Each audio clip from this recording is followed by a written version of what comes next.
Hello everyone, स्वागत है आपका आपके अपने educational YouTube channel SKD zone में। ये वीडियो एनसीईआरटी क्लास 12th के बायोलॉजी के दूसरे chapter sexual reproduction in flowering plants यानी पुष्पी पादपों में लैंगिक जनन का 7वां भाग है। इस पूरे चैप्टर का लिंक यानी इस चैप्टर के प्लेलिस्ट का लिंक आपको यहां आई बटन पे मिल जाएगा।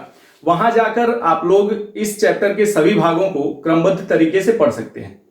क्लियर? अब इस वीडियो में हम लोग डिस्कस करेंगे डेवलपमेंट ऑफ एम्ब्रियो यानी भ्रूण का विकास, या उसी को कहते हैं एम्ब्रियोजेनेसिस या भ्रूणोद्भव। क्लियर? तो इसके पहले कि ये टॉपिक हम लोग डिस्कस करना शुरू करें, कुछ बेसिक चीजें हैं जिसको हम लोग पहले भी डिस्कस कर चुके हैं, उसको एक बार फिर से यहां रिमाइंड कर लेते हैं, जिससे इस टॉपिक को समझने में और ज्यादा आसानी हो जाएगी। ठीक? तो देखिए क्या है कि डबल फर्टिलाइजेशन यानी दोहरा निषेचन के अंतर्गत जो एम्ब्रियो सैक है उसके अंदर दो तरह की संरचनाएं निर्मित होती हैं। पहला क्या है? जाइगोट, और दूसरा प्राइमरी एंडोस्पर्म न्यूक्लियस। अब क्या है, उसके बाद प्राइमरी एंडोस्पर्म न्यूक्लियस से एंडोस्पर्म का निर्माण होता है। तो double fertilization, formation of endosperm और टाइप्स ऑफ एंडोस्पर्म, इन सभी टॉपिक्स को हम लोग पिछले वीडियो में डिटेल में डिस्कस किए हैं। उसका भी लिंक आपको यहां आई बटन पे मिल जाएगा। अब क्या है कि जो जाइगोट बना है एम्ब्रियो सैक के अंदर दोहरा निषेचन के अंतर्गत यानी डबल फर्टिलाइजेशन के अंतर्गत जो जाइगोट बना है, उसी जाइगोट से एम्ब्रियो का निर्माण होता है, और उसी प्रक्रिया को, जो जाइगोट से एम्ब्रियो के निर्माण होने की प्रक्रिया है, उसी प्रक्रिया को क्या कहते हैं? डेवलपमेंट ऑफ एम्ब्रियो या एम्ब्रियोजेनेसिस। क्लियर? तो यहां आप लोग ये फिगर देख सकते हैं। ये है क्या? किसका फिगर? ओव्यूल का है। इसके अंदर ये जो संरचना दिख रही है, ये क्या है? एम्ब्रियो सैक है यानी भ्रूण कोश है, और इसी के अंदर वो दोनों संरचनाएं बनी थी। क्या? जाइगोट बना था, तो यहां लिखा गया है जाइगोट, और एक यहां सेंटर में क्या बना था? Primary endosperm nucleus. तो उससे तो एंडोस्पर्म का विकास हो चुका है, उसको हम लोग यहां कंसीडर नहीं कर रहे हैं। यहां हम लोग कंसीडर करेंगे केवल जाइगोट को, क्योंकि एम्ब्रियो बनाना है। क्लियर? अब क्या है कि जो जाइगोट है वो कहां पे निर्मित होता है? जाइगोट निर्मित होता है माइक्रोपाइलर इंड पे। जो एम्ब्रियो सैक के दो इंड होते हैं, एक इंड होता है चलाजल इंड और एक इंड होता है माइक्रोपाइलर इंड। माइक्रोपाइल के तरफ के इंड को कहते हैं माइक्रोपाइलर इंड, और चलाजा के तरफ के इंड को कहते हैं चलाजल इंड। ठीक? ये सारी चीजें पहले भी डिस्कस हो चुकी हैं। हाँ, ये टर्म जरूर याद रखिएगा, क्योंकि इससे अभी आगे और भी चीजें आने वाली हैं इससे रिलेटेड। तो क्या है कि जाइगोट जो कि माइक्रोपाइलर इंड पे बना है, इसमें ये जो जाइगोट बना है माइक्रोपाइलर इंड पे, इसमें बार बार क्या होता है? सेल डिवीजन होता है। इसमें क्या होता है? सेल डिवीजन होता है बार बार, और इसी सेल डिवीजन के फलस्वरूप एम्ब्रियो का निर्माण होता है। एम्ब्रियो का निर्माण होता है, यानी कि सीधा सा कह सकते हैं कि माइक्रोपाइलर इंड पे बने हुए जाइगोट के बार बार सेल डिवीजन से एम्ब्रियो का निर्माण होता है, और इसी प्रक्रिया को क्या कहते हैं? एम्ब्रियोजेनेसिस या डेवलपमेंट ऑफ एम्ब्रियो। क्लियर? अब ये चीजें क्लियर हो गई होंगी। अब इसको डिस्कस करते हैं। तो वही सबसे पहला जो पॉइंट लिखा गया वो यही लिखा गया है कि एम्ब्रियो सैक में, यानी कि ये जो संरचना दिख रही है भ्रूणकोश, एम्ब्रियो सैक में माइक्रोपाइलर इंड पर निर्मित जाइगोट, माइक्रोपाइलर इंड ये है नीचे का नहीं, वास्तव में ये नीचे ऊपर नहीं, माइक्रोपाइल की तरफ। क्लियर? ऐसे रखिएगा। तो माइक्रोपाइल की तरफ ये जो माइक्रोपाइलर इंड है, यहां पे बना हुआ जो जाइगोट है, तो यहां वही है एम्ब्रियो सैक में माइक्रोपाइलर इंड पर निर्मित जाइगोट के बार बार सेल डिवीजन से यानी कोशिका विभाजन से एम्ब्रियो यानी भ्रूण का निर्माण या विकास होता है, और इसी प्रक्रिया को क्या कहते हैं? Development of embryo. ठीक? तो इस प्रक्रिया के अंतर्गत यही होता है। क्लियर? अब क्या है कि इस जाइगोट का सेल डिवीजन होगा बार बार, और उससे एम्ब्रियो बनेगा। तो इस प्रक्रिया के अंतर्गत इसको पोषक तत्व भी चाहिए। तो वो पोषक तत्व इसको किससे मिलता है? ये मिलता है एंडोस्पर्म से यानी भ्रूण कोश से। तो यहां पे अगला पॉइंट वही लिखा गया है कि सामान्यतः जाइगोट का सेल डिवीजन यानी जाइगोट का जो कोशिका विभाजन होता है तब शुरू होता है जब कुछ सीमा तक एंडोस्पर्म विकसित हो जाता है।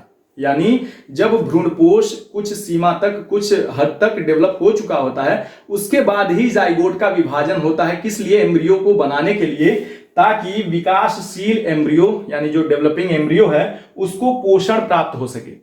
इस टॉपिक को हम लोग पिछले वीडियो में बहुत ही डिटेल में डिस्कस भी किए थे कि पहले तो जाइगोट फॉर्मेशन होता है, यानी जाइगोट पहले बनता है दोहरा निषेचन के फलस्वरूप, और प्राइमरी एंडोस्पर्म न्यूक्लियस बाद में बनता है। लेकिन डेवलपमेंट पहले प्राइमरी एंडोस्पर्म न्यूक्लियस का होता है। क्यों? क्योंकि जाइगोट को उसी से पोषण मिलता है और तब जाकर के वो जाइगोट कन्वर्ट होता है किसमें? एम्ब्रियो में। ठीक, तो ये पॉइंट वही बताता है कि सामान्यतः जाइगोट थोड़ा सा रेस्ट करता है, उसके बाद सेल डिवीजन तभी शुरू होता है उसमें जब कुछ हद तक एंडोस्पर्म का विकास हो चुका होता है, ताकि ये जो डेवलपिंग एम्ब्रियो है उसको पोषण मिल सके। ये एक तरीके का अनुकूलन है, कह सकते हैं। ठीक, अब क्या है अगला पॉइंट कि देखिए एंजियोस्पर्मिक प्लांट या फ्लावरिंग प्लांट मुख्यतः दो तरह के होते हैं, एक होता है मोनोकॉट और दूसरा होता है डाइकॉट, यानी एक बीजपत्री और द्विबीजपत्री। तो इन दोनों में जो एम्ब्रियोनिक डेवलपमेंट होता है, यानी कि डेवलपमेंट ऑफ एम्ब्रियो जो होता है, उसके जो स्टार्टिंग के जो स्टेज होते हैं, स्टार्टिंग के जो फेज होते हैं, वो लगभग एक ही तरह के होते हैं। तो अगला पॉइंट वही लिखा गया कि एम्ब्रियो के डेवलपमेंट की प्रारंभिक अवस्थाएं, जो स्टार्टिंग के फेज होते हैं, वो मोनोकॉट तथा डाइकॉट दोनों में समान होते हैं, दोनों में लगभग सिमिलर ही होते हैं, लास्ट में थोड़ा सा अंतर हो जाता है। ठीक, और लास्ट पॉइंट क्या है कि जब इस जाइगोट से एम्ब्रियो का निर्माण हो रहा होता है तो अपने डेवलपमेंट के दौरान जो एम्ब्रियो है वो भिन्न भिन्न तरह की आकृतियों में बदलता है। कभी वो गोलाकार हो जाता है, उसके बाद हृदयाकार यानी हार्ट शेप्ड हो जाता है, और तब जाकर के मेच्योर एम्ब्रियो में कन्वर्ट होता है, यानी कि विकसित होता है। तो अगला पॉइंट वही लिखा गया कि एम्ब्रियो अपने डेवलपमेंट के दौरान क्रमशः कौन कौन से स्ट्रक्चर में कन्वर्ट होता है? क्रमशः गोलाकार यानी ग्लोबुलर बनता है, हृदयाकार यानी हार्ट शेप्ड बनता है, तथा परिपक्व भ्रूण यानी मेच्योर एम्ब्रियो में विकसित होता है। यानी कि सीधा सा है कि ये जाइगोट जो माइक्रोपाइलर एंड पे है, इसमें बार बार सेल डिवीजन होता है, और जब एम्ब्रियो का विकास होना शुरू होता है तो वो एम्ब्रियो पहले कैसा बनता है? ग्लोबुलर, यानी कि कैसा? गोलाकार। तो ग्लोबुलर एम्ब्रियो पहले बनता है, उसके बाद उसकी संरचना फिर से बढ़ती है और फिर से वो क्या होता है? हृदयाकार यानी कि हार्ट शेप बनता है, और तब जाकर के लास्ट में वो अपने परिपक्व अवस्था को यानी कि परिपक्व रूप को प्राप्त करता है, यानी कि मेच्योर एम्ब्रियो में कन्वर्ट होता है। ठीक, तो चलिए अब देखते हैं कि एक कोशिकीय जो जाइगोट है, जो माइक्रोपाइलर एंड पे बना हुआ है, वो कैसे कैसे परिवर्तनों से गुजरता है और कैसे ये ग्लोबुलर, हार्ट शेप्ड और अंततः मेच्योर एम्ब्रियो में परिवर्तित होता है। तो सबसे पहले हम लोग डिस्कस करेंगे development of embryo in dicot. Development of embryo in dicot यानी द्विबीजपत्री पौधों में एम्ब्रियो का या भ्रूण का विकास। ठीक, देखिए अभी जैसा कि बताया गया कि मोनोकॉट और डाइकॉट में जो एम्ब्रियोनिक डेवलपमेंट होता है, यानी कि भ्रूण का जो विकास होता है, उसकी जो शुरुआती अवस्थाएं होती हैं, यानी कि जो स्टार्टिंग के स्टेज होते हैं, वो लगभग सेम होते हैं दोनों में, चाहे वो डाइकॉट में होने वाला एम्ब्रियोनिक डेवलपमेंट हो चाहे मोनोकॉट में। तो सबसे पहले हम लोग यहां पर कंसीडर करेंगे किसको? डाइकॉट में होने वाले एम्ब्रियो के डेवलपमेंट को, यानी कि जो एम्ब्रियो का डेवलपमेंट डाइकॉट में होता है उसको हम लोग यहां डिटेल में डिस्कस करेंगे, और उसके बाद हम लोग देखेंगे कि मोनोकॉट में जब एम्ब्रियो का डेवलपमेंट होता है तो किस स्टेज पे आकर के वो डाइकॉट में होने वाले एम्ब्रियो के डेवलपमेंट से भिन्न हो जाता है। ठीक, तो उसको हम लोग बाद में देखेंगे, लेकिन यहां पर हम लोग डिटेल में कंसीडर कर रहे हैं किसको? डाइकॉट में होने वाले एम्ब्रियो के डेवलपमेंट को।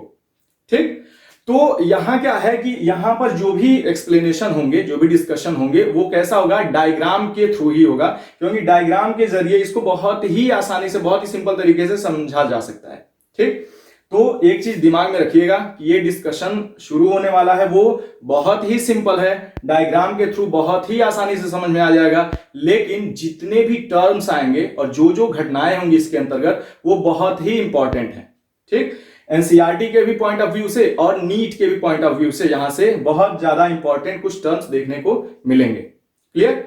तो चलिए देखते हैं एक एक करके, सिंपल होता जाएगा ये। तो सबसे पहले अभी बताया गया क्या कि जो जाइगोट बनता है वो किसके? ये जो ओव्यूल है उसके माइक्रोपाइलर एंड पे बनता है। जो जाइगोट है उसके कहां बनता है? माइक्रोपाइलर एंड पे बनता है। तो यानी कि ये इसका जाइगोट है, इसको पहले जूम इन करके बाहर निकाल लेते हैं, जो यहां निकाला गया है। तो इसको यहां से जूम इन करके यहां बाहर निकाल लिया गया, यानी कि ये जाइगोट यहां दिखाया गया है। क्लियर? अब क्या है कि ये इधर का जो है, ये क्योंकि ये माइक्रोपाइल की तरफ का एंड है, इसलिए ये क्या हो जाएगा? माइक्रोपाइलर इंड, ये हो जाएगा माइक्रोपाइलर इंड। ये भी बताया गया क्या होता है, माइक्रोपाइल की तरफ का जो छोर होता है उसे क्या कहते हैं, माइक्रोपाइलर इंड कहते हैं। और इधर क्या हो जाएगा, ये क्योंकि चलाजा की तरफ का है इसलिए ये इसे क्या कह देंगे, चलाजल इंड, यानी कि ये क्या हो जाएगा, चलाजल इंड। क्लियर है ये टर्म। देखिए इसमें कुछ नए नए टर्म्स भी आएंगे, उसको ध्यान से समझते चलिएगा, बस उसको टर्म्स को थोड़ा सा ध्यान देंगे तो ये सारी चीजें बहुत ही सिंपल हैं, कुछ भी उलझाव नहीं है, ठीक। और खास करके ये दोनों जो टर्म है, चलाजल इंड और माइक्रोपाइलर इंड, इसको तो एकदम दिमाग में बैठा लीजिएगा। कारण क्या है वो अभी आगे समझ में आएगा, क्योंकि अगर ये दोनों एंड आपके क्लियर नहीं रहेंगे तो ये पूरा का पूरा जो डायग्राम है या पूरा का पूरा जो एक्सप्लेनेशन है वो क्या होगा, कंफ्यूजन क्रिएट कर देगा बहुत ज्यादा। कैसे होगा वो हम लोग आगे भी डिस्कस करेंगे, फिलहाल इसके डायग्राम को डिस्कस करते हैं सिंपल तरीके से, ठीक। तो सबसे पहले क्या है कि जाइगोट जो कि बना है किधर, माइक्रोपाइलर एंड पे, किसके अंदर बना है, एम्ब्रियो सैक के अंदर। ये क्या है, उसका एम्ब्रियो सैक है। तो एम्ब्रियो सैक के अंदर जो माइक्रोपाइलर एंड पे बना हुआ जाइगोट है उसी से क्या होना है, एम्ब्रियो का निर्माण होना है। क्लियर। तो ये क्या हो जाएगा, ये हो जाएगा जाइगोट, जो कि कैसा है, 2n है, ठीक। जाइगोट है जो कि है 2n और कहां बना है, माइक्रोपाइलर एंड पे। क्लियर है। अब क्या होगा, सबसे पहले क्या होता है कि ये जाइगोट जो कि 2n स्ट्रक्चर है, डिप्लॉयड स्ट्रक्चर है, ये जो एंडोस्पर्म बना है इसके अंदर, जो पेन से प्राइमरी एंडोस्पर्म न्यूक्लियस से जो एंडोस्पर्म बना है इसके अंदर, उस एंडोस्पर्म से कुछ समय तक भोजन ग्रहण करता है, यानी न्यूट्रिशन लेता है और रेस्टिंग फेज में रहता है। यानी कि कह सकते हैं सिंगैमी के पश्चात जब माइक्रोपाइलर एंड पे जाइगोट बनता है तो थोड़े समय के लिए वो विरामावस्था में रहता है, यानी रेस्टिंग फेज में रहता है, और उस समय वो एंडोस्पर्म से भोजन थोड़ा सा ग्रहण करता है और स्वेल कर जाता है, थोड़ा सा बड़ा सा फूल जाता है। क्लियर। अब उसके बाद उसमें विभाजन होना शुरू होता है। एक चीज दिमाग में रखिएगा, यहाँ पे जो भी विभाजन होंगे या तो ट्रांसवर्स होंगे या तो वर्टिकल होंगे, लेकिन जो भी विभाजन होंगे वो सभी माइटोटिक डिवीजन होंगे। माइटोटिक डिवीजन मतलब जो 2n स्ट्रक्चर है वो स्ट्रक्चर नहीं बदलेगा, यानी गुणसूत्रों की संख्या समान रहेगी। क्लियर। तो अब क्या है, शुरू करते हैं इस कहानी को। सबसे पहले क्या है, माइक्रोपाइलर एंड पे जो जाइगोट है, रेस्टिंग फेज खत्म होने के बाद, यानी कि थोड़ा सा विराम रेस्ट करने के बाद और थोड़ा सा फूड ले लेने के बाद, कंज्यूम करने के बाद क्या होता है कि उसमें ट्रांसवर्स डिवीजन होता है। सबसे पहले उसमें जो पहला डिवीजन होता है वो कैसा होता है, वो ट्रांसवर्स डिवीजन होता है, यानी कि ऐसे। देखिए ट्रांसवर्स डिवीजन का मतलब क्या है कि ये उंगली है, इसको अगर ऐसे यानी कि चौड़ाई में उसको काटें, ऐसे विभाजित करें या काटें तो ये हो जाएगा क्या, ट्रांसवर्स। और अगर लंबाई में ऐसे इसको काटा जाए या विभाजित किया जाए तो वो हो जाएगा क्या, लॉन्गिट्यूडनल या वर्टिकल भी कह सकते हैं। क्लियर। तो ट्रांसवर्स डिवीजन होगा सबसे पहले किसमें, इस जाइगोट में, जिसके फलस्वरूप दो कोशिकाएं बनेंगी। दो कोशिकाएं बनेंगी।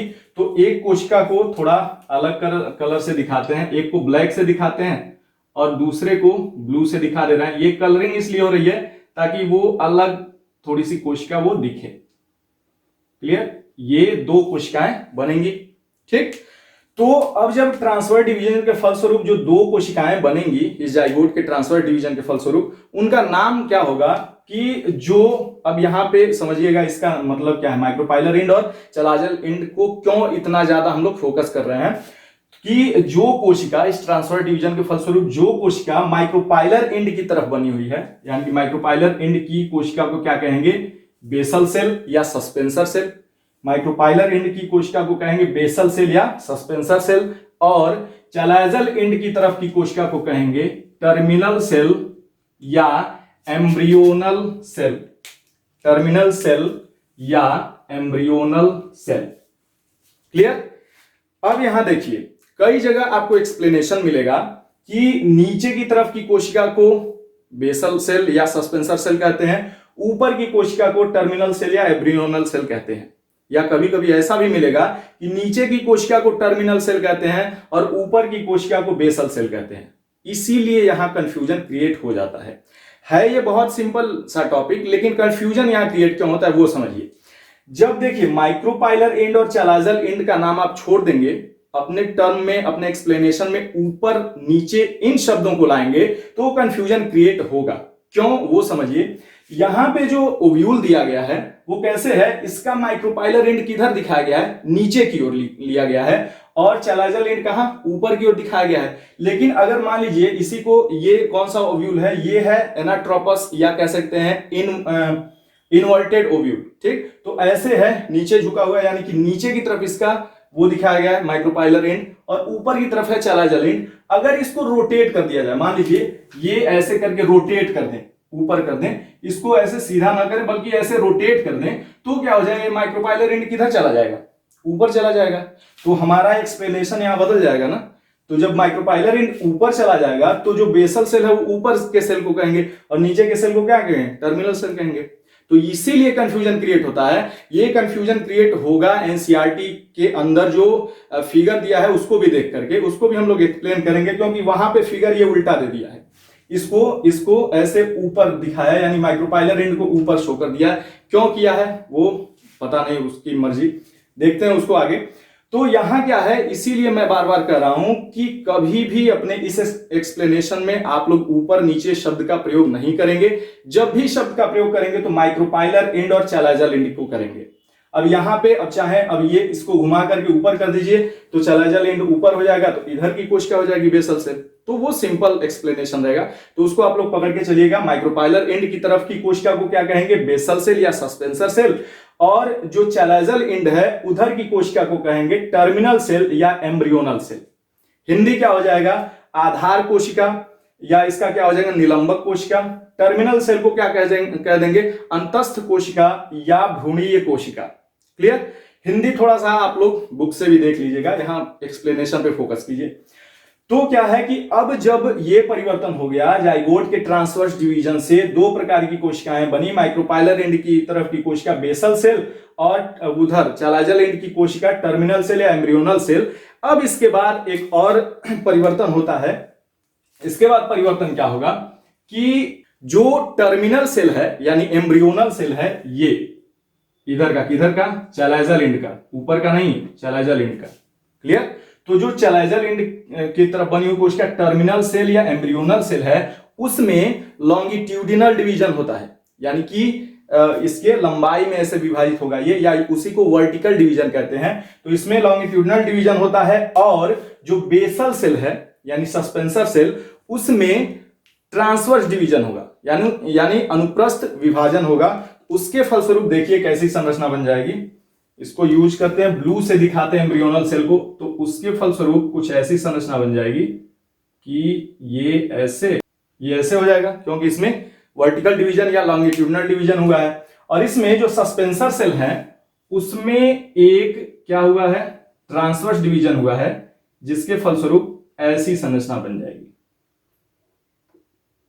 ठीक, यानी कि एक विभाजन किसमें हुआ, टर्मिनल सेल में, और एक विभाजन किसमें हुआ, बेसल सेल में या सस्पेंसर सेल में। कौन सा विभाजन हुआ वो जरूर ध्यान रखिएगा कि जो पहला विभाजन होता है टर्मिनल सेल में वो कैसा होता है, लॉन्गिट्यूडिनल यानी वर्टिकल विभाजन या वर्टिकल डिवीजन, और जो बेसल सेल या सस्पेंसर सेल है उसमें ट्रांसवर्स डिवीजन यानी कि अनुप्रस्थ विभाजन होता है। ठीक, जिसके फलस्वरूप 4 कोशिकाओं वाला एक प्रो एम्ब्रियो बनता है। 4 कोशिकाओं वाला एक प्रो एम्ब्रियो बनता है। प्रो एम्ब्रियो का हिंदी क्या हो जाएगा, प्राक भ्रूण या बाल भ्रूण। जब तक भ्रूण जो है, एम्ब्रियो जो है परिपक्व नहीं हो जाता है, मैच्योर नहीं हो जाता है, उसको प्रो एम्ब्रियो ही बोलते हैं। ठीक, तो अब क्या है, 4 कोशिकाओं वाला एक प्रो एम्ब्रियो बनता है, और ये कैसा है, ये टी शेप्ड रहता है। ये कैसा है, टी शेप्ड है, टी के आकार का है। कैसे टी शेप का वो समझिए। देखिए ऊपर की ये जो दोनों कोशिकाएं हैं ये वास्तव में किसके फलस्वरूप बनी है, वर्टिकल डिवीजन के। तो ये कुछ ऐसे बनेंगी, यानी कि कुछ ऐसे है, और नीचे की दोनों कोशिकाएं किसके फलस्वरूप बनी है, ट्रांसफर डिवीजन के। तो ये क्योंकि ट्रांसफर डिवीजन हुआ है इसीलिए ये लंबाई में थोड़ा सा ऐसे ग्रोथ करेंगी, तो वास्तव में ऐसी संरचना बनेगी। तो एक तरह से ये टी के ही तरीके का है, अंग्रेजी का जो अक्षर है वो टी उसके शेप का है, इसीलिए ये प्रो एम्ब्रियो है, प्राक भ्रूण या बाल भ्रूण है, जो 4 कोशिकाओं वाली संरचना और कैसी है, टी शेप्ड। ठीक, अब क्या होता है, इसके बाद एक और परिवर्तन आता है कि इस सस्पेंसर सेल में, ये चीज ध्यान रखिएगा कि सस्पेंसर सेल में जब भी डिवीजन होगा तो हमेशा ट्रांसवर्स डिवीजन होगा, कोई भी लॉन्गिट्यूडनल या वर्टिकल डिवीजन नहीं होता इसमें। तो इसके बाद क्या होगा कि सस्पेंसर सेल में जो दो सस्पेंसर सेल बने हैं इनमें बार बार ट्रांसवर्स डिवीजन होते हैं कई बार, जिसके फलस्वरूप 6 से 10 कोशिकाओं वाली संरचना का निर्माण होता है जिसे सस्पेंसर कहते हैं। तो अब उसको देख लेते हैं कि सस्पेंसर सेल में कई बार ट्रांसवर्स डिवीजन होता है। इसके बाद यही होता है कि कई बार ट्रांसवर्स डिवीजन होगा सस्पेंसर सेल में, तो इसके फलस्वरूप जो ट्रांसवर्स डिवीजन होगा इसके फलस्वरूप 6 से 10 कोशिकाओं वाली एक संरचना का निर्माण होता है जिसे सस्पेंसर कहते हैं। यानी कि ये जो है ये क्या है, सस्पेंसर, सस्पेंसर या निलंबक कह सकते हैं। ठीक, सस्पेंसर या निलंबक, जिसका काम अभी हम लोग देखेंगे।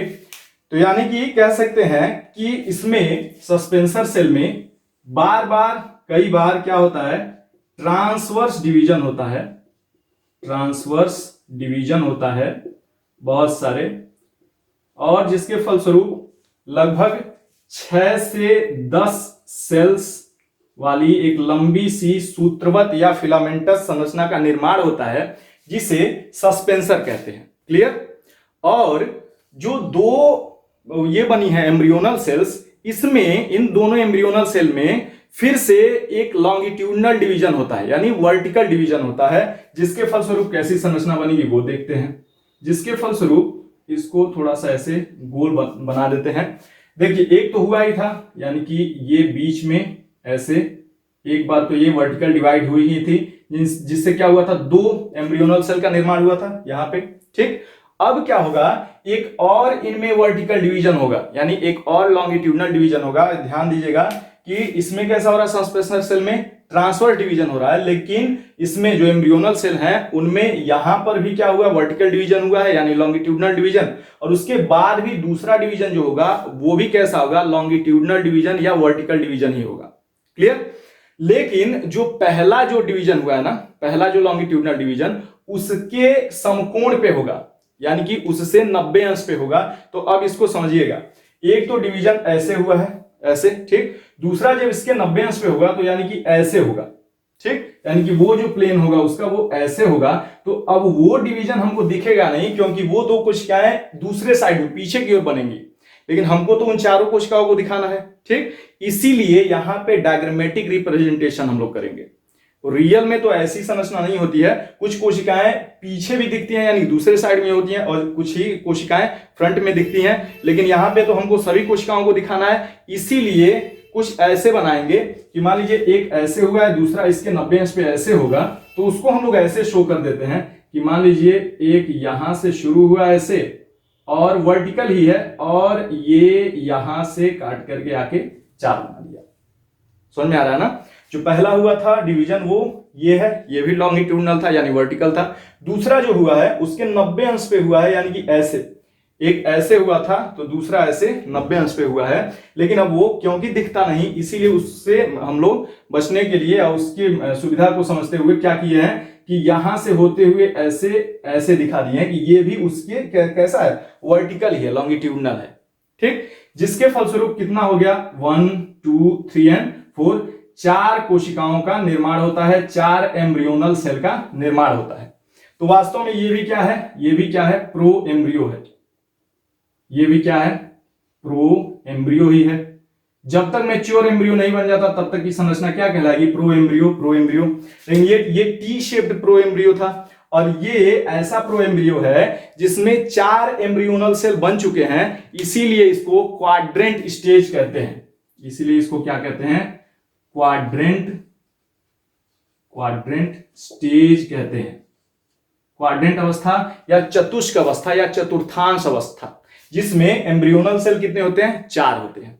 ये टर्म्स एक एक जो आ रहे हैं यही बहुत ज्यादा इंपॉर्टेंट है और बहुत ही सिंपल तरीके से यहां समझ में आ रहे होंगे। ठीक, यही मैं अभी बोल रहा था। तो ये हो गया क्वाड्रेंट स्टेज। अब क्या है कि जो सस्पेंसर की सबसे नजदीक वाली कोशिका होती है किसके, एम्ब्रियोनल सेल के, यानी एम्ब्रियोनल सेल्स जो है ये क्या सभी के सभी ये चारों एम्ब्रियोनल सेल्स ही हैं, क्योंकि एम्ब्रियोनल सेल से बने हैं।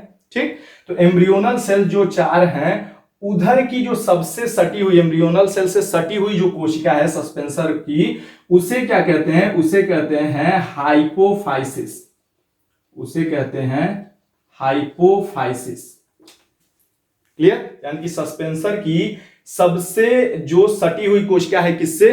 प्रो एम्ब्रियोन इससे एम्ब्रियोनल सेल से, उसे कहते हैं हाइपोफाइसिस। और एक और परिवर्तन होता है, जो सस्पेंसर की सबसे माइक्रोपाइलर एंड की ओर जो कोशिका होती है, यानी कि जो माइक्रोपाइलर एंड की छोर की जो कोशिका होती है वो थोड़ी सी स्वेल कर जाती है, फूल जाती है, और उसे क्या कहते हैं? उसे कहते हैं हॉस्टोरियल सेल।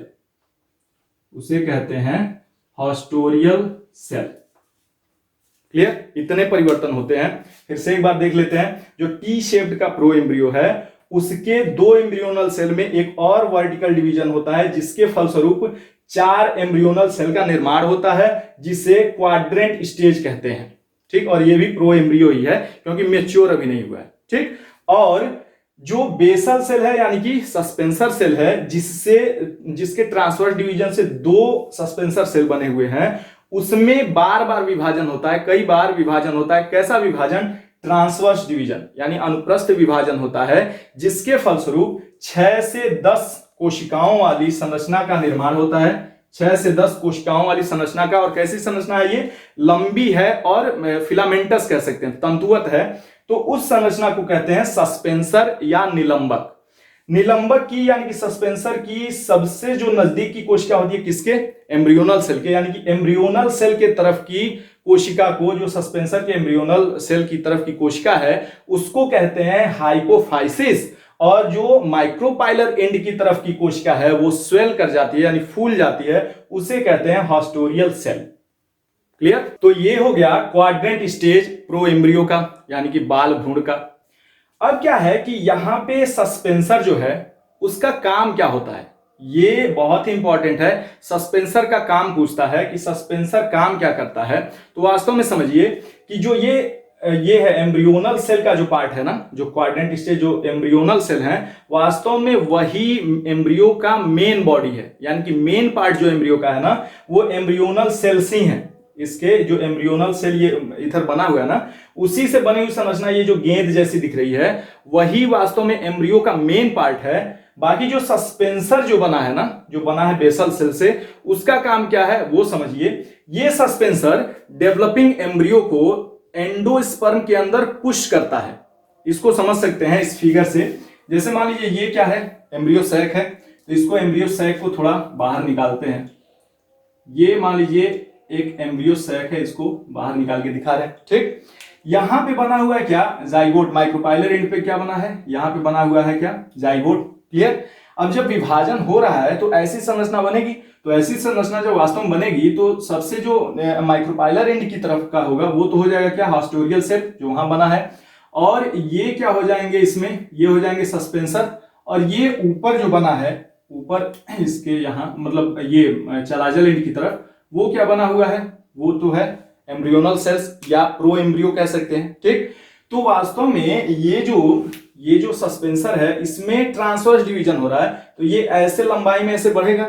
जब ऐसे लंबाई में बढ़ेगा तो इसको पुश करेगा ऊपर की तरफ। ये जो गोल संरचना बनी हुई है ना, ये क्वाड्रेंट स्टेज की गोल संरचना जो है 4 एम्ब्रियोनल सेल की, इसको पुश करेगा ऊपर की तरफ। जो ऊपर की तरफ यानी कि चलाजल एंड की तरफ पुश करेगा। तो चलाजल एंड में वास्तव में यहाँ पे क्या हुआ है कि यहाँ पे पूरा का पूरा क्या बना है? एंडोस्पर्म बना है, भ्रूणपोष बन चुका है। किससे? प्राइमरी एंडोस्पर्म न्यूक्लियस से यहां पे क्या हुआ है? पूरा एंडोस्पर्म बन गया है। तो वास्तव में इसको एंडोस्पर्म के अंदर पुश करेगा। एंडोस्पर्म क्या है? कुछ और नहीं है, एम्ब्रियो का खाना है, भोजन है। तो यानी कि आप सीधा सा कह सकते हैं कि सस्पेंसर जब जब ट्रांसवर्स डिवीजन होता है तो अपनी लंबाई में ऐसे बढ़ते हुए, और जो एम्ब्रियोनल सेल्स हैं यानी भ्रूणीय जो कोशिकाएं हैं या डेवलपिंग भ्रूण जो है, डेवलपिंग जो एम्ब्रियो, उसको पुश करता है किसमें? एंडोस्पर्म में। किसके लिए? भोजन को, ताकि वो प्राप्त कर सके, यानी कि न्यूट्रिशन के लिए, उसके जो एम्ब्रियो है उसके न्यूट्रिशन के लिए इसको पुश करता है किसमें? एंडोस्पर्म के अंदर। क्लियर? अब क्या है कि क्वाड्रेंट स्टेज में एक और परिवर्तन आता है। सस्पेंसर तो ऐसे पड़ा रहता है, लेकिन ये जो 4 एम्ब्रियोनल सेल्स हैं इनमें अब एक ट्रांसवर्स डिवीजन होता है। अब तक इसमें कैसा हुआ था, यहां भी कैसा हुआ था, लॉन्गिट्यूडनल यानी कि वर्टिकल डिवीजन, यहां भी दूसरा वर्टिकल डिवीजन, लेकिन तीसरी बार इन चारों एम्ब्रियोनल सेल्स में ट्रांसवर्स डिवीजन होता है, जिसके फलस्वरूप कुछ ऐसी संरचना बन जाएगी। ये मान लीजिए क्या हो गया, एम्ब्रियोनल सेल्स हैं, कितने बन चुके हैं, 4 बन चुके हैं, तो 2 और इसके बाद 2 कैसे बने, दूसरा वाला जब वर्टिकल डिवीजन हुआ तो 4 बन गए हैं। अब इसमें ट्रांसवर्स डिवीजन होगा, यानी कि यहां से होते हुए एक ऐसे ट्रांसवर्स यानी कि ऐसे चौड़ाई में, तो ट्रांसवर्स डिवीजन होगा, जिसके फलस्वरूप कितने कोशिकाएं बनी, 1 2 3 4 5 6 7 और 8, यानी कि 8 कोशिकाएं बन गई, कौन सी, एम्ब्रियोनल सेल्स की।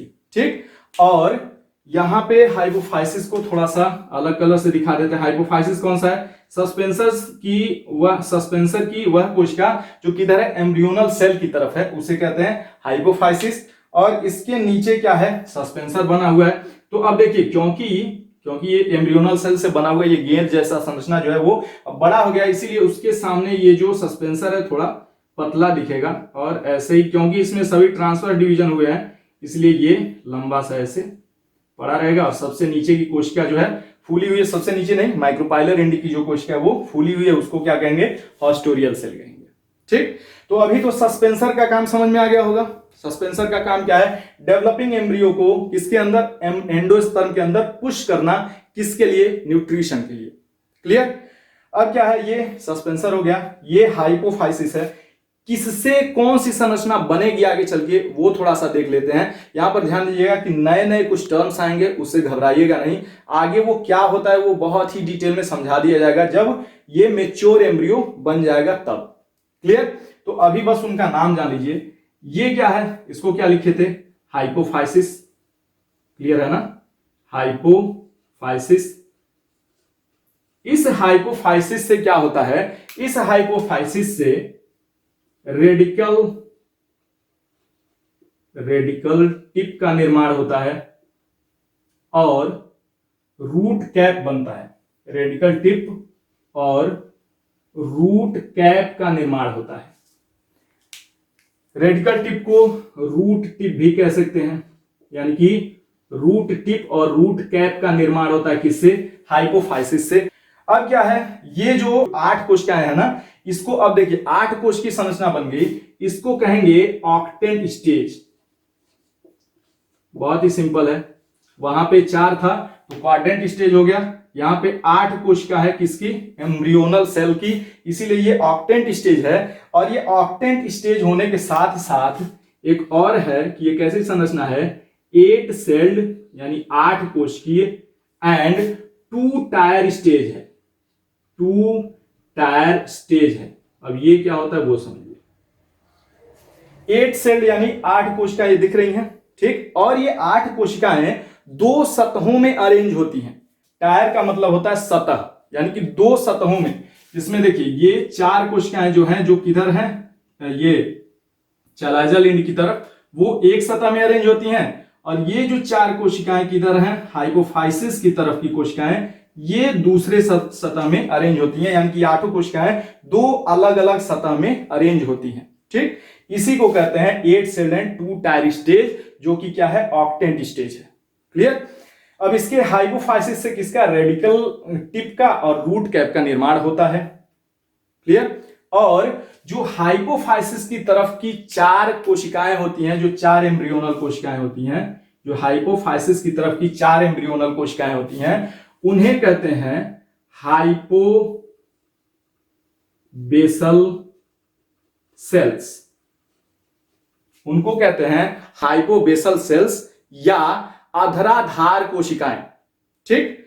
और जो इधर की यानी कि जो चैलाजल एंड की तरफ की 4 कोशिकाएं होती हैं, इन 8 एम्ब्रियोनल सेल से, इन 8 एम्ब्रियोनल सेल की जो 4 कोशिकाएं किधर की होती हैं, चैलाजल एंड की तरफ की, इधर का चैलाजल एंड है, इधर का माइक्रोपाइलर एंड है। क्लियर।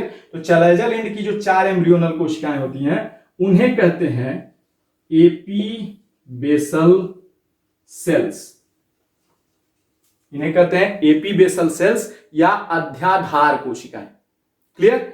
अब इनसे कौन से संरचना का निर्माण होता है वो देखिए। जो हाइपोबेसल सेल्स होते हैं, जो चार हैं, किधर स्थित हैं, हाइपोफाइसिस की तरफ, उनसे रेडिकल और हाइपोकोटाइल या हाइपोकोटिल का निर्माण होता है। इनसे रेडिकल तथा हाइपोकोटाइल या हाइपोकोटिल का निर्माण होता है। अब ये रेडिकल क्या है, इतना समझिए कि रेडिकल एम्ब्रियो का रूट वाला पार्ट है, यानी कि रूट का निर्माण इसी से होता है। अब हाइपोकोटाइल क्या होता है वो अभी आगे हम लोग देखेंगे, थोड़ा सा ये और मैच्योर होने दीजिए संरचना को, ठीक। और यहां जो बचा एपीबेसल सेल्स, उनसे क्या होता है, इनसे निर्माण होता है कॉटिलिडन्स का, यानी बीज पत्रों का निर्माण होता है। और क्या बनता है, प्लीम्यूल बनता है। और बनता है क्या, इनसे प्लीम्यूल का निर्माण होता है, ठीक। अब देखिए रेडिकल क्या है, इससे रूट का निर्माण होता है, यानी कि एम्ब्रियो का रूट वाला भाग है। और प्लीम्यूल क्या है, ये एम्ब्रियो का शूट वाला भाग है। शूट का मतलब जिससे तना और पत्तियां निर्मित होती हैं, ठीक। अब क्या है कि ये जो ऑक्टेंट स्टेज है किसका, प्रो एम्ब्रियो का, इसमें फिर से परिवर्तन आता है। सस्पेंसर ऐसे ही रहेगा, लेकिन हाइपोफाइसिस भी बार बार विभाजित होता है, क्या बनाने के लिए, रेडिकल टिप और रूट कैप बनाने के लिए। और उसी समय इन 8 कोशिकाओं में पेरिक्लाइनल डिवीजन होता है। पेरिक्लाइनल डिवीजन या परिणत विभाजन, उसे क्या होता है वो समझिए कि जब कोई कोशिका के बाहरी सतह के समांतर कोई विभाजन होता है तो उसे पेरिक्लाइनल डिवीजन या परिणत विभाजन कहते हैं, ठीक। तो अब उसको देखते हैं। हाँ, इसके बाद ये संरचना का निर्माण हो गया। अब इसके बाद क्या होता है कि इन 8 कोशिकाओं में, इन 8 एम्ब्रियोनल सेल्स में पेरिक्लाइनल डिवीजन होता है, जिसके फलस्वरूप एक संरचना का निर्माण कर देते हैं यहां, जिसके फलस्वरूप ये गेंद थोड़ा बड़ा बना देते हैं, ठीक। ये इतना ध्यान दीजिएगा, ये सब का सब क्या है, डायग्रामेटिक रिप्रेजेंटेशन है। हूबहू ऐसी संरचना नहीं दिखती है, क्योंकि कुछ कोशिकाएं दूसरे साइड में भी दिखेंगी, पीछे वाले साइड में, तो उसको भी दिखाने के लिए डायग्रामेटिक रिप्रेजेंटेशन है। अब देखिए ये क्या है कि 8 कोशिकाएं तो बना लीजिए, पहले यहां 8 कोशिकाएं बना लेते हैं। तो अब 1 2 हो गया। दूसरा भी क्या हुआ था, वर्टिकल डिवीजन हुआ था, तो दूसरा भी यहां वर्टिकल ही डिवीजन होगा। क्लियर, जिससे 4 कोशिकाएं बन गई। तीसरा क्या था, ट्रांसवर्स डिवीजन हुआ था, तो तीसरा यहां कर लेते हैं क्या, ट्रांसवर्स डिवीजन, ठीक। अब क्या है कि इसमें क्या होता है कि परिणत विभाजन या पेरिक्लाइनल डिवीजन होता है 8 कोशिकाओं में, जिसके बाहरी सतह के समांतर विभाजन होगा, उसी को कहते हैं पेरिक्लाइनल डिवीजन। और वास्तव में जब बाहरी सतह के समांतर विभाजन होता है तो एक कोशिका बाहर और एक अंदर वाली बनेगी, ऐसा होगा ना। तो यानी कि कुछ ऐसे होगा कि इनके चारों ओर कुछ ऐसे एक आवरण की तरह का निर्माण हो जाएगा, जिसमें अब देखिए इस कोशिका का होगा तो कुछ ऐसे हो जाएगा ये, यानी कि ये कोशिका एक इधर एक इधर, तो यानी कि यहां हो गया, ठीक। इसका जब होगा तो एक ऐसे हो गया, यानी कि यहां ये हो गया। इसका ऐसे हो जाएगा, इसका ऐसे, इसका भी यहां हो जाएगा, इसका यहां हो जाएगा, ठीक। तो गिन लेते हैं कि 8 ऊपर का हो जाएगा, देखिए 1 2 3 4 5 6 7 8, और अंदर का जो है 1 2 3 4 5 6 7 8, ठीक। तो 8 8 कितना हो गया, 16 कोश की संरचना हो गई, या कह सकते हैं 16 सेल्ड स्ट्रक्चर हो गया ना, ये 16 सेल्ड स्ट्रक्चर हो गया। और यहां पे बना देते हैं, हाइपोफाइसिस तो रहेगा ही, लेकिन हाइपोफाइसिस में भी कुछ विभाजन हो गए रहेंगे यहां तक आते आते, यानी कि इसमें भी विभाजन दिखाई देते हैं। और उसके बाद जो ये संरचना है, कौन सी, सस्पेंसर वाली संरचना, वो तो ऐसे पड़ी रहेगी सूत्रवत, सस्पेंसर भी बना देते हैं, ठीक। और नीचे का जो सेल है वो फूला हुआ, वो हॉस्टोरियल सेल है, ठीक। तो अब क्या है, ये सभी की सभी क्या है, हाइपोफाइसिस की कोशिकाएं हैं। ये क्या है, ये क्या है, ये है सस्पेंसर, ये है सस्पेंसर। ये क्या है, हाइपोफाइसिस है सभी के सभी, ठीक। हाइपोफाइसिस के सेल हैं, ठीक, वास्तव में विभाजित हो करके किसका निर्माण करेंगे, उसका रेडिकल टिप का और रूट कैप का। क्लियर। और ये जो संरचना ऊपर बनी हुई है ये क्या है, 16 सेल्ड है, यानी कि 16 कोशिकाएं कौन सी है, एम्ब्रियोनल सेल है। और इसी अवस्था को 16 एम्ब्रियोनल कोशिकाओं वाली इस अवस्था को या प्रो एम्ब्रियो को ही कहते हैं क्या, ग्लोबुलर एम्ब्रियो। ग्लोबुलर एम्ब्रियो यानी गोलाकार भ्रूण। गोलाकार भ्रूण तो अभी जब एक्सप्लेनेशन शुरू होने वाला था उसके पहले ही बताया गया था कि अपने विकास के दौरान एम्ब्रियो कई तरह के संरचनाओं में या कई तरह के आकृतियों में परिवर्तित होता है, जिसमें क्या होता है, पहले ग्लोबुलर एम्ब्रियो बनता है, उसके बाद हार्ट शेप्ड एम्ब्रियो बनता है और तब जाकर के मैच्योर एम्ब्रियो में कन्वर्ट होता है। ठीक, तो यहां तक की कहानी ये है कि हाँ, इसके बाद इसको एरो ऐसे लगा देते हैं, यहां तक की कहानी ये है। ठीक, अब देखिए ये तो रहा डायग्रामेटिक रिप्रेजेंटेशन, थोड़ा सा टूट टूट के आप लोगों ने इसको समझा होगा। अब थोड़ा सा एक बार और इसको समराइज कर दिया जा रहा है और इसको नोट कर सकते हैं, आप लोग नोट्स बना सकते हैं। इससे शुरू करते हैं कि सबसे पहले क्या है, माइक्रोपाइलर एंड पे बने हुए जाइगोट में क्या होता है कि माइक्रोपाइलर एंड पे बना हुआ जाइगोट कुछ समय के लिए विरामावस्था में रहता है और भोजन ग्रहण करता है, यानी न्यूट्रिशन लेता है कहां से, एंडोस्पर्म से। और एंडोस्पर्म के थोड़े से डेवलपमेंट होने के बाद ही इसका विभाजन होता है, ये पहले भी बताया गया है। तो अब क्या होता है, विरामावस्था जब खत्म होती है जाइगोट की, तो उसमें सबसे पहला विभाजन होता है ट्रांसवर्स डिवीजन, यानी कि अनुप्रस्थ विभाजन, जिसके फलस्वरूप दो कोशिकाएं बनती हैं, जिसमें से माइक्रोपाइलर एंड की तरफ की कोशिका को कहते हैं बेसल सेल या सस्पेंसर सेल, और जो चैलाजल एंड की तरफ की कोशिका है उसे कहते हैं टर्मिनल सेल या एम्ब्रियोनल सेल। क्लियर।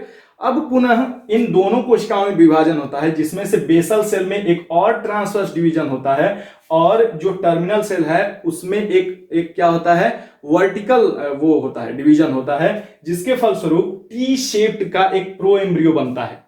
तो यहां बना हुआ है। ठीक, अब इस टी शेप्ड के 4 कोशिकाओं वाले प्रो एम्ब्रियो में फिर से विभाजन होता है। और कैसा होता है कि जो दोनों सस्पेंसर सेल्स बने हैं उनमें बार बार कई बार ट्रांसवर्स डिवीजन होता है, जिसके फलस्वरूप एक सूत्रवत लंबी सी संरचना का निर्माण होता है, जिसे सस्पेंसर कहते हैं, जो कि 6 से 10 कोशिकाओं वाली लंबी या सूत्रवत संरचना होती है।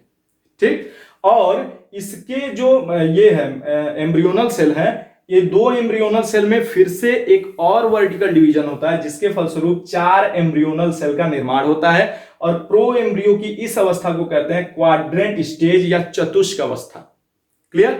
अब क्या है कि सस्पेंसर सेल, वो सस्पेंसर सेल जो एम्ब्रियोनल सेल की तरफ मौजूद रहता है, उससे सटे हुए होता है, उसे कहते हैं हाइपोफाइसिस। और सस्पेंसर का वह सेल जो माइक्रोपाइलर एंड पे होता है वो थोड़ा स्वेल कर जाता है, उसे कहते हैं हॉस्टोरियल सेल। यहां तक क्लियर है।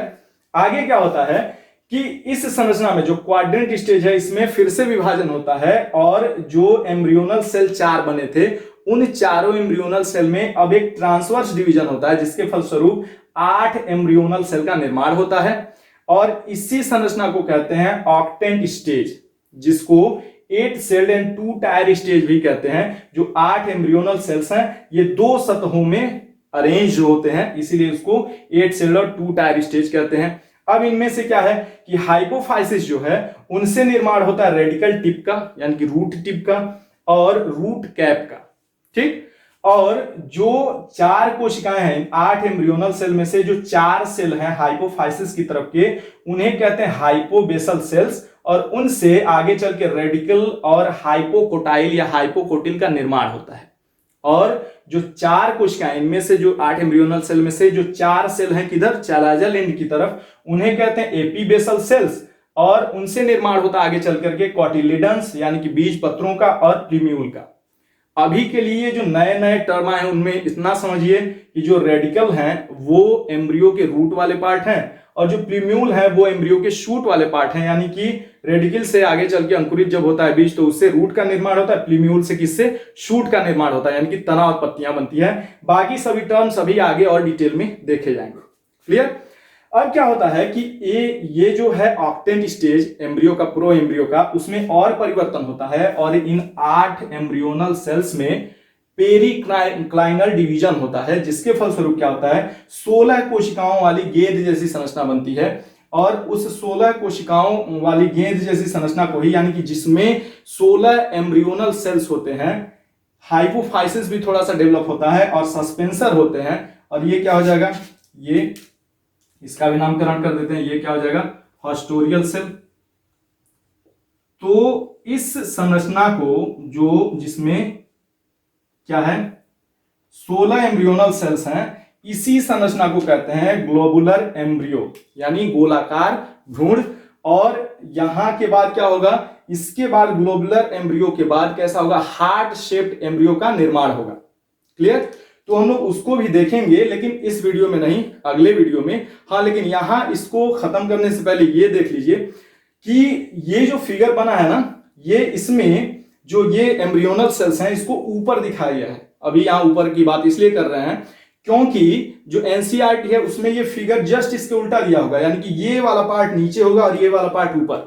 तो ऐसा क्यों है? हाँ, पहले ये फिगर देख लीजिए। फिगर में आप देख रहे हैं कि जो एम्ब्रियोनल सेल्स हैं वो नीचे दिखाए गए हैं, और जो ये जो है हॉस्टोरियल सेल्स या सस्पेंसर वो ऊपर की तरफ दिखाए गए हैं। क्लियर? तो अब देखिए यहां कंफ्यूजन होता है, इसीलिए मैं कह रहा हूं माइक्रोपाइलर एंड और चलाजल एंड को दिमाग में रखिएगा। क्यों? क्योंकि वहां पर जिस फिगर का जिक्र हुआ है उसमें इस ओव्यूल को ऐसे उल्टा दिखाया गया है। तो ये फिगर में आप देख सकते हैं कि ये एम्ब्रियो को क्या किया गया है कि उल्टा दिखाया, यानी माइक्रोपाइलर एम्ब्रियो को, सॉरी, ओव्यूल को उल्टा दिखाया गया है, यानी माइक्रोपाइलर एंड को कहां दिखाया गया है, ऊपर दिखाया गया है। इसीलिए वो सारी संरचनाएं भी ठीक इसके उल्टा है। क्लियर? तो यहां पे कंफ्यूजन क्रिएट मत होने दीजिएगा, बस इतना ध्यान रखिएगा कि ये दोनों जो टर्म है माइक्रोपाइलर एंड और चैलेजल एंड, ये मोस्ट इंपॉर्टेंट हैं, इसीलिए इसको याद रखिएगा इस एक्सप्लेनेशन को एक्सप्लेन करने के लिए बहुत ही इजीली। ठीक? तो यानी कि इसके बाद ये स्टेज आया, इसके बाद ये आया, इसके बाद ये, इसके बाद फिर से ऑक्टेंट, ऑक्टेंट के बाद क्या हो जाएगा, ग्लोबुलर। यानी कि कभी कभी ये पूछता है कि सीरीज में सजाइए, तो सबसे पहले कौन सा स्टेज आता है, टी शेप्ड प्रो एम्ब्रियो का, दूसरा stage quadrant stage pro embryo का, तीसरा stage octant stage pro embryo का, और चौथा स्टेज कैसा, 16 सेल जो कि ग्लोबुलर एम्ब्रियो है, ये भी प्रो एम्ब्रियो है। अब इसके बाद आएगा क्या, हार्ट शेप्ड प्रो एम्ब्रियो या हार्ट शेप्ड एम्ब्रियो या हृदयाकार भ्रूण। तो उसको हम लोग देखेंगे लेकिन अगले वीडियो में। तो उम्मीद है यहां तक सारी चीजें बहुत ही क्लियरली समझ में आई होंगी। अगर कुछ ना समझ में आया होगा तो कमेंट बॉक्स में लिख दीजिएगा, उसको देख लिया जाएगा। तो फिलहाल इस वीडियो में यहीं तक, अगले वीडियो में हार्ट शेप्ड एम्ब्रियो के साथ शीघ्र मुलाकात होगी।